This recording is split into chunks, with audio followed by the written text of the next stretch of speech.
Good afternoon, ARAC family. I'm coming to you today from one of the many state parks around Delaware.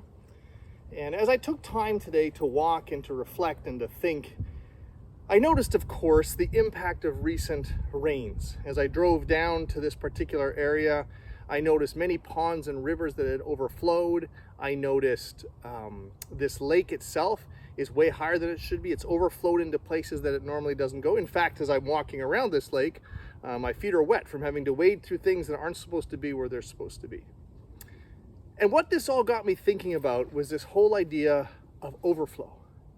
I wonder what overflows from our hearts. These rivers, these lakes, these ponds, everything, all this rain we've gotten recently has made it so it can't be contained, and it overflows out of these lakes and out of these areas and out of these different places. You've all seen it if you've driven around our particular area.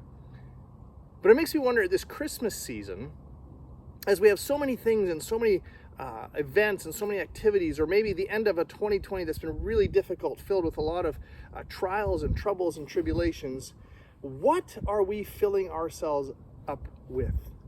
Because here's the thing, we will overflow with something. There will be something that overflows from us onto the people around us, on the things we say, on the ways we act, where we retreat to get our energy from. And it makes me wonder and consider, am I being filled from the place that would cause my overflow to be what I want it to be? Scripture talks about this all the time, and it talks about how we speak out of the overflow of what's in our heart. We see in Psalms and Isaiah them talking about how it's what we send our roots into, what fills us up is what spills out onto other people. Jesus himself said it's what's in the heart that comes out. And so I wonder if we are filling ourselves up in the right way and from the right place to have the kind of overflow that we want. And then I wonder, maybe that's what this is. This is a diagnostic tool, because when we see and find ourselves becoming short or irritated or angry or frustrated or worried or just bone weary and tired, maybe that's because we are not being filled and there's nothing left to overflow, or what we're being filled with is not what we want to have overflow into others.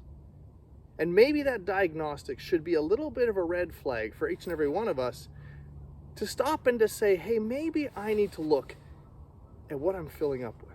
And so my encouragement to you this Christmas season is take the time to slow down, to stop, to be silent, and to let the God of the universe, who has more abundance for us than all this rain that's filled all these lakes and rivers and ponds, he has way more than that to fill our souls, so that what comes out of us and what flows out of us onto the people around us is what we want it to be.